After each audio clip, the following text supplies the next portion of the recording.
عید کے لیے ضروری ہے کہ عید کی نماز کھلی جگہ پہ پڑھی جائے،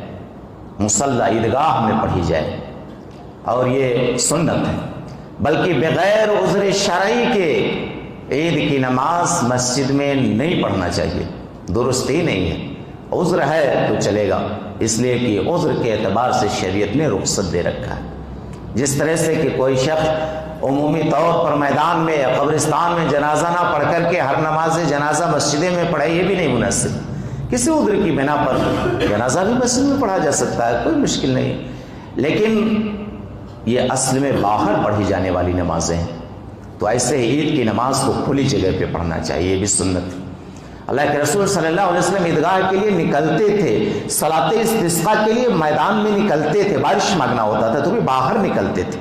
صلاۃ الاستسقاء ادا کرتے تھے۔ صلاۃ الضحیٰ، صلاۃ الاضحیٰ یا صلاۃ عید الفطر ادا کرنے کے لیے آپ باہر نکلتے تھے، اور اس کے بہت سارے فوائد ہیں۔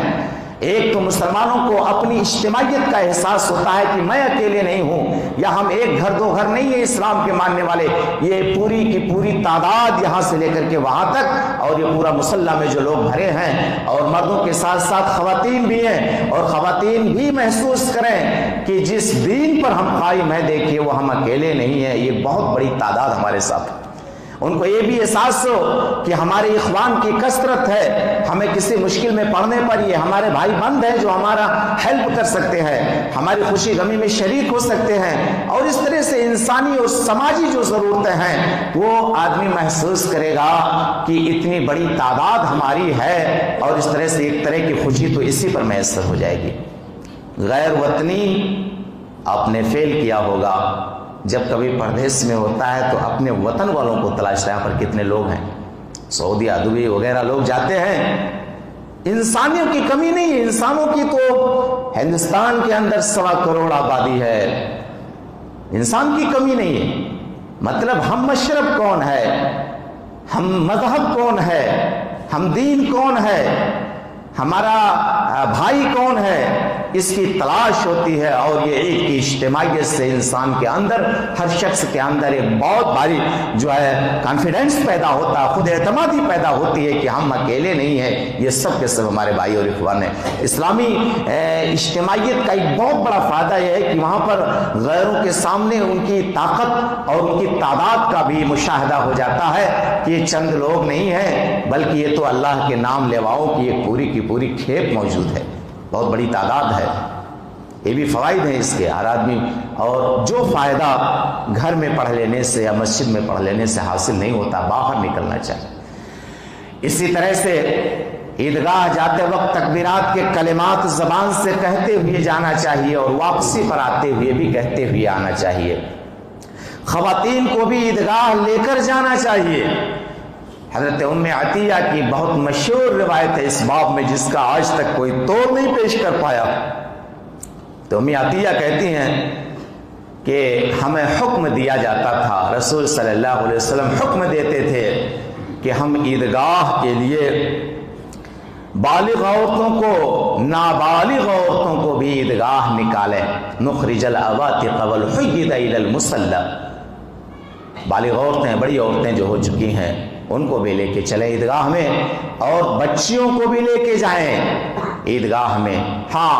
وہاں پہنچ کر کے احتیاط یہ ہے کہ جو عورتیں اس وقت اپنے ایام سے ہوں، حیض کے ایام سے ہوں، وہ عیدگاہ سے ذرا الگ نہیں بیٹھی رہیں گی۔ یہ نہیں کہ ان کو شرم آئے اور وہ اپنے گھروں میں بیٹھی رہیں، قطعاً نہیں۔ یہ تو روزمرہ کہیے یا یہ کہ ہر خاتون کی ایک طرح کی وہ ہیبٹ ہے، وہ ضرورت ہے، جس طرح سے انسان کو بول و براز کی ضرورت ہے، پیشاب پخانہ کرنے کی ضرورت ہے، تو آدمی چھپا رہے کہ ہم کو یہ ضرورت پیش آ گئی ہے، قطعاً نہیں۔ یہ سب جسمانی ضرورتیں ہیں، وہ لگا ہوا ہے، اس بنا پر وہ اپنے آپ کو کمزور نہ سمجھیں یا شرم نہ محسوس کریں کہ ہم گھروں ہی میں رہیں گے، عیدگاہ نہیں جائیں گے۔ بالکل جائیے، نبی نے باقاعدہ آپ کے لیے لائن بنا کے رکھی ہے کہ آپ اس لائن پر بیٹھیں گے، مگر آپ جائیے، تاکہ آپ بھی بہت بڑی جماعت سے ملاقات کر سکیں، آپ بھی خواتین سے ملاقات کر سکیں۔ آپ کو بھی گھروں میں بیٹھے بیٹھے ممکن ہے آپ نے اپنے علاوہ یا 10-5 عورتوں کے علاوہ آپ نے جانا ہی نہ ہو کہ اور بھی کون سی مسلمان عورتیں ہیں، وہ بھی آپ کو میسر ہو جائے گا، آپ کو بھی خوشی میسر ہوگی، اور اس طرح سے ایک دوسرے سے ملنے کا اور مصافحہ کرنے کا موقع مل جائے گا۔ تو عورتوں کو بھی لے جانا یہ ضروری ہے۔ کچھ لوگ کہتے ہیں کہ عورتوں کو عیدگاہ لے جانے میں فتنہ ہے،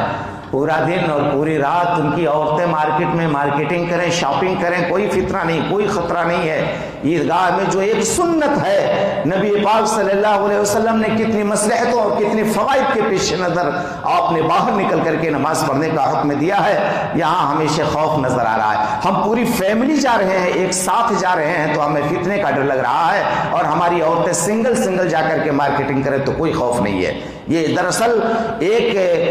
اسلامی تعلیم کے خلاف ہماری اپنی ایک رائے زنی ہے، ہماری اپنی ایک سوچ ہے جو غلط ہے۔ جہاں ہم کو خطرات محسوس کرنا چاہیے وہاں کوئی خطرہ نہیں لگ رہا ہے، اور جہاں پر مکمل امن ہے وہاں پر ہم کو خطرہ نظر آ رہا ہے۔ مسجدوں میں آتے ہوئے ڈر لگ رہا ہے، اس لیے کہ یہاں اللہ کی عبادت کرنی ہے، دشمن کا خوف ہے، اور دن و رات اگر اپنے بزنس کے لیے دوڑنا ہو، سنگل دوڑنا ہو تو کوئی خوف نہیں محسوس ہو رہا ہے۔ یہ معاملہ ہے تو عورتوں کو واجبی طور پر، چونکہ ان کی بھی فطرت میں یہ چیز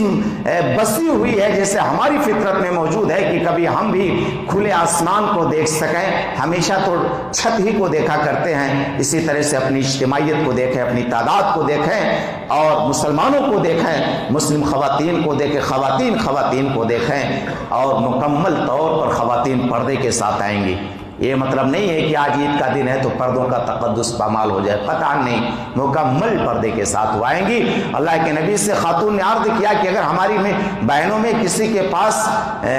دوپٹہ نہ ہو، خمار نہ ہو، تو وہ کیسے جائے گی مصلی، عیدگاہ کیسے جائے گی؟ آپ نے فرمایا کہ اس کا بھی انتظام ہے، اس کی بہن کو چاہیے کہ اپنے اس بہن کو ادھار دے دے، جب نماز پڑھ کر کے آ جائے گی تو واپس لے لے گی، اس کا بھی ہماری شریعت نے انتظام کر کے رکھا ہے،